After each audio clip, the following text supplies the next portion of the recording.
In this video, I'm going to show you some tips and tricks on what to do when checking your service jack for the first time. This is the one that's built into the car, and also how to maintain it afterwards. Don't forget to check out the clip at the end of the video for more information on the channel. And in case you don't get a chance to, let me know your feelings. Share it on the video. That means liking, disliking, commenting, and subscribing. Let me know what you think, and that also helps the channel grow too. Okay, so the reason I'm making this video, you're driving down, oh no, the unthinkable happens. You get a flat, something goes wrong, you need to go and actually change your tire to your spare, but then you come to realize, wait a second, I've never changed my tire before. I don't know where my jack is. I don't know how to take out my tire. Everything, like it's gone to a complete train wreck now. Now you may be trying to find a video online. You may be watching this very video here. And you're kind of lost now. What do I do, right? On top of that, because you never maintained it, maybe go and check. It's been seized in. Something's wrong. The spare tire is flat. Now you're stuck even more. So this video is going to help you kind of hopefully mitigate and prevent any of that from happening. If this is your first time doing it, then this may take you an hour, hour and a half the first time, tops, just to get a feel for everything. We'll go through all that, the stuff that you'll be doing for the first time. After that, though, maintaining it, if you do it just twice a year, it'll only take you like 15 minutes, so keep that in mind. The second thing I'll make sure to mention is always check your manual as well. A lot of the spare tire information, including where to jack it up, where your spare tire is located, how to take it out, is in the manual as well. So this video is just more of a supplement to that, but it'll just give you some helpful tips and tricks. All right, so the first thing you want to do is you want to check where your spare tire, all your spare tire stuff is located. Now, check your manual, should tell you, but if let's just say you don't have the manual, you can't find the info online, generally speaking, everything's located in the same area. Now, some cars, you can see everything located into the back in like a little cubbyhole area like this, where you'll see your spare tire, you'll see the lug wrench right over there, you'll see kind of maybe a bar or something like that to use with your jack, a jack which is located right at the bottom. Can I see it right there? And of course, the spare tire. Also, if you have any locks or anything for your wheel, you may want to, some people put it in there, put it in the glove box or hide it. You want to make sure that's in the car with you because you don't want to be stuck and then, oh yeah, you can't take off your wheels because you don't have the lock with you. Now, of course, some cars though, especially if it's trucks or SUVs, large SUVs, it may be where some of the spare tire stuff is in here and then the spare tire is actually underneath. Now we'll go a little more in depth. Now you want to find out how to remove everything, how it works, what it does. So typically, when you break it down, it breaks down to three kind of main components. There could be variances, but three main components.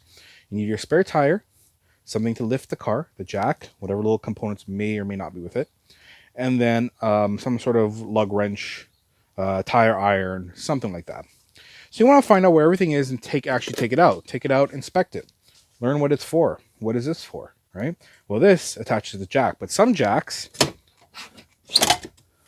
like this one here, will actually have this kind of built on. Like this kind of goes and swings around here, and that's what you use to twist it, right? Which we'll go into. Some of them have it built already on, and you just swing it out. Some of these are bolted. They have like a wing nut or anything that holds it in. Some are just placed in and attached in a rack. So look at how all that comes out. It comes out of the car. Your spare tire. A lot of them, if they're inside the trunk, well, this will screw on or anything like that, and that's how you take that out. Look at your lug. Oh, there we go. Take a look at that. Just take an inspection and look at everything you have. Then, even before you start using it or anything like that, give it a test, right? Put this down. Actually, here, let me adjust the camera down just slightly. And I'll show you. All right? So you put that in. Start twisting it just like you would if it was. You may want to put this down on the road. Right? Lift it all the way up. Try it. Get a feel for it. That way, if something comes up and you're stuck, you're not going to be out of ways with it, right? You're going to be able to know exactly what you're dealing with. Next up, find out where your jack points are. And again, consult the manual or anything like that to locate where this is. Most cars, though, 99% of the time, they're on something called a pinch weld, which I'm going to get under here and show you. So if you look, there's going to be a spot here where the metal all kind of comes together, and it normally runs right along behind the lower valance over here, right? You have the lower rocker guard over here, and then right behind it, it'll be vary by car, not like the suspension component over here, but right here, you're gonna see where the metal folds and comes together. This is called a pinch weld. Most times, this is your jack point. You'll see a spot where maybe a little heavier, a little thicker, like for example right here. But check your manual because every car is different, so you want to be inspecting that to be sure. So next up, you want to actually do a test run with your jack. You don't have to lift the car up. You just want to make sure you can get it situated where the jack points are and make sure it lifts okay, that you're comfortable with it. And you also can see some of the annoyances with it. For this jack, for example, right over here, this is where, if you look, you'll see it's got like this fold in between. This goes where the pinch weld is. And many jacks are actually be like this. There could be some variances. So, naturally, you'll see it there. It's actually got a sticker that shows you where the jack points are. So it actually shows you that. Again, manual on the jack. You'll have everything here. It actually has instructions along here as well, which are very helpful. So we'll just put this in.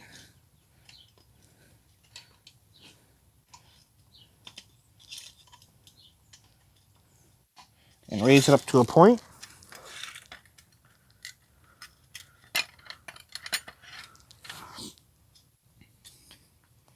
You want to make sure once you get close, you're looking.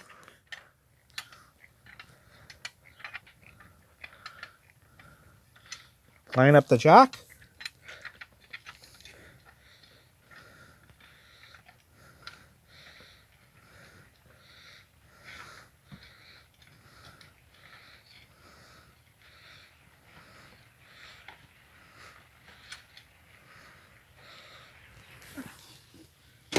There you go.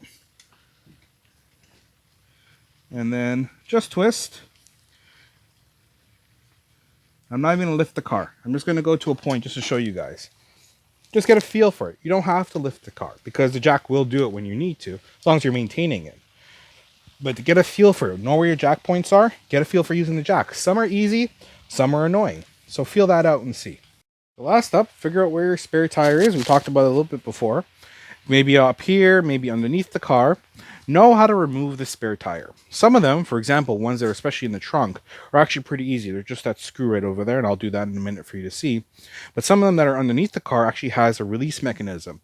And aside from maintaining that, you also want to know how to release it, because it varies from car to car.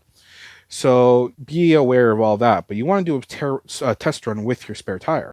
For example, so this, I had partially unscrewed it already when you saw earlier in the video. It's going to screw it all the way. And you see, it's just a threaded rod. Got threads on there.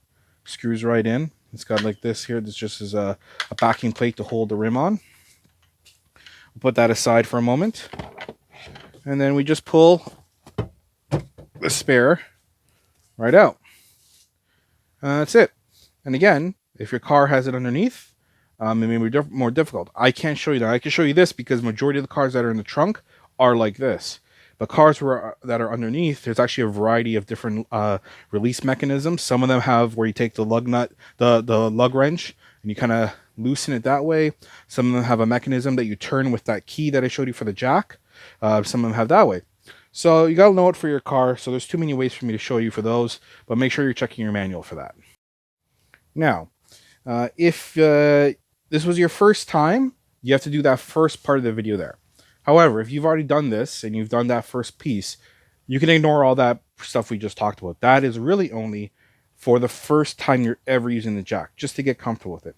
Now, going forward, we're going to talk about the maintenance you should do at least once a year, maybe twice a year. You really don't have to do it all that much, but it's just about keeping everything kind of working. And some of this you can gauge. And for example, I'm going to use the jack. Now, here's the jack. This is the first thing you want to check. Now, your jack being in the trunk is not exposed to elements. You don't get exposure to water. Well, you shouldn't get exposure to water, moisture, anything like that. So you shouldn't need to do this too often. But I say once a year as a good kind of gauge. It's up to you. But, for example, this gear that's in here, this threaded rod, I should say, not gear. Some of them, especially if you feel them, you'll feel there's a grease on it. right? This is just to make sure that moisture doesn't get in there, this doesn't rust up, anything like that. Some of them, like this one here, really has a very, very light grease, but not much. So it doesn't hurt to get a little bit of grease sprayed on here. I wouldn't say something like WD-40. That'll actually just remove rust and anything like that. You know, water displacer. It'll just kind of remove any buildup on there. But an actual grease, whether it be a white lithium grease or something, just spray it on here. If it is covered with grease and it's dirty or contaminated, clean it off first and then put it on there. Now, if you're maintaining it, of course, that shouldn't be an issue. And again, although I say once a year, this part you may not even have to do every year. Right? If you maintain it the one time and you're keeping an eye on it, it really shouldn't be an issue too often. But still, give it a check. Now let's go back to the spare. So remember I pulled that out with that threaded rod here. So inspect it and see. Some of these, especially some cars I used to know, these actually, especially the older cars, used to go right through the body. So you'd get, when you pull these out, you see rust and everything here. It's not really too much of a thing now. But still, you want to inspect it, make sure there's no rust or buildup, nothing like that on there. Wouldn't hurt to put some anti-seize on here. And again, if that's something you do once and then you just maintain it, shouldn't be an issue. So you just want to do a quick inspection around, make sure there's nothing has escaped. As in, like, let's say you got something in your trunk and it's spilled and it ran over. You don't want to make sure none of that's there. And if it is, take out your spare and clean it up as well. One thing that I hope you all do often, I've talked about it for over time, many years, and a lot of mechanics do, and it's 100% true, is check your tire pressure. But often, many people forget to check the spare tire pressure. So that's the next thing you want to do. And that's pretty easy. But the first thing you want to do is check your car itself, because most times, it'll have a sticker right in here that tells you your tire pressure. And you'll notice the front, rear, and spare. Most cars have that either there or on the side panel here. But if it doesn't have it, also check your manual. It should have it there. And worst case, if you lost the manual and you don't see that sticker anywhere, then even contact your dealer. But you just want to take that off and check your tire pressure. Make sure it is up to spec. There's no problems, no leaks, no issues there. And last thing to mention is just nothing to really check, but just something to know, is that typically, tires, rubber particularly, has a shelf life of about 8 years. So tires are never recommended to be on your car for longer than 8 years or to sit. Even if a tire is sitting in a dealership unused for 8 years, a dealership is not supposed to even sell that to you. It's considered a bad tire now. Now, technically, and I know some people will say this, the tire will last. Even after 8 years, you won't see any problems. You'll look it over and think, yeah, it's great, no problem. It's been in here for 10 years. I've never used it once. It's great. But is it worth the risk? Right? I would say if it's hitting the 8-year point, you've got a car for a while now, it's hitting 8 years, do a visual inspection on the tire first. Check and see if you see any cracks, if the rubber is starting to break up, if you're seeing dry spots, if it's looking a little off and nothing looking good, especially if you're seeing those cracks, get rid of it. But if it's hitting the 8-year point, you may want to just consider getting one because, again, you'd hate to know you get a flat, you change it to the spare, and then you get another flat. And that sucks. So, sometimes these little things are worth it, but that's also up to you. That's just my recommendation. Here's another example of a car where the jack and the jack stands are in different places altogether. Like this Trailblazer here, where your spare tire is located right underneath the car. And these are the ones you've got to be more worried about because they're exposed to the elements. And instead of the jack and everything being located here, everything is located, there's the jack, and you can see it's a completely different type of jack. And this is the jacking equipment here, including your lug wrench and all the additional equipment that you'll need to actually take everything off. So this is why knowing everything is very important. Now, if you're maintaining something that is underneath the car, like this one here, every once in a while, again, once a year, doesn't hurt to drop the mechanism. This is, I think, probably, other than tire pressure, maybe the most important, because when you have the tire inside the car, it's not really going to be a problem. It's not really exposed to a lot of elements. These ones underneath are. So I do say once a year, and again, if you're maintaining this, it won't be an issue. Drop it down. So in this case here, let's just using this Trailblazer as an example. Go in here and lower the mechanism. Grease everything up. Put any heavy duty grease, lithium grease, anything like that. You don't want to gunk it up and then prevent it from being able to work and do its job. But you also want to make sure that any elements that get exposed to it are being taken care of, right? So road salt, water, dirt, anything like that. because if you're in a pinch, you don't want any of that preventing you from getting to your spare. I'm going to warn you on this. Because this one gets exposed to a lot of the elements, if you haven't been maintaining it and this car is a few years old, you could have rusting or seizing going on. So you want to be careful when you're doing that. Maybe even spray some WD-40 on any of the mechanisms that are underneath there, like that there, anything like visually inspect it and maybe spray it down before if this is your first time. However, if you've been maintaining this, shouldn't be an issue. Now the YouTube stuff. I always love a great feedback, so make sure right off the bat to subscribe to the channel. Thank you very much. Now, if you like something on the channel, definitely like it. Give it that thumbs up. If you disliked it, thumbs down for sure.